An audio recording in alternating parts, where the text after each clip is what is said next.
নির্বাচন নিয়ে কিছু উপদেষ্টা এবং দু একটি রাজনৈতিক দল ভিন্ন সুরে কথা বলছে। এতে জনগণের মনে প্রশ্ন দেখা দেবে এবং পরাজিত শক্তি সুযোগ নেবে বলে মন্তব্য করেছেন বিএনপির ভারপ্রাপ্ত চেয়ারম্যান তারেক রহমান। রাজনৈতিক নেতাদের সম্মানে আয়োজিত ইফতার মাহফিলে লন্ডন থেকে ভার্চুয়ালি যুক্ত হয়ে এসব বলেন তিনি। শফিকুল হকের রিপোর্ট।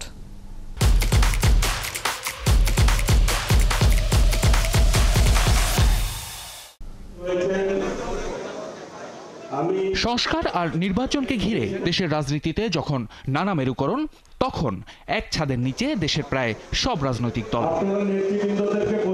রাজনীতিবিদদের সম্মানে বিএনপির এই ইফতার মাহফিলে জুলাই অভ্যুত্থানে অংশ নেয়া প্রায় সব দল মিলে এক মিলন মেলার সৃষ্টি হয় রাজধানীর ইস্কাটনের লেডিস ক্লাবে। অনুষ্ঠানের মধ্যমণি বিএনপির ভারপ্রাপ্ত চেয়ারম্যান তারেক রহমান লন্ডন থেকে ভার্চুয়ালি যুক্ত হয়ে প্রধান অতিথির বক্তব্য দেন।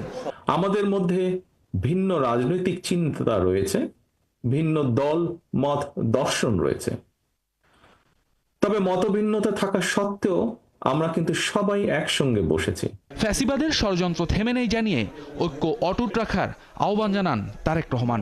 দেশের অসাম্প্রদায়িক গণতান্ত্রিক চরিত্র সমুন্নত রাখতে চরমপন্থা এবং ধর্মীয় উগ্রবাদী অপশক্তিকে প্রতিহত করার পাশাপাশি গণহত্যাকারী পলাতক মাফিয়া চক্রকে যে কোনো মূল্যে বিচারের সম্মুখীন করার মাধ্যমে বাংলাদেশে গণতান্ত্রিক বিধি ব্যবস্থা শক্তিশালী করাই হবে বিএনপি সহ গণতন্ত্রের পক্ষের শক্তির আগামী দিনের রাজনৈতিক বন্দোবস্ত। সংস্কার ও নির্বাচনকে মুখোমুখি দাঁড় করানোর দরকার নেই জানিয়ে দেশের সংকট যেন দীর্ঘায়িত না হয় সেটি সর্বোচ্চ বিবেচনার তাগিদ দেন বিএনপির ভারপ্রাপ্ত চেয়ারম্যান।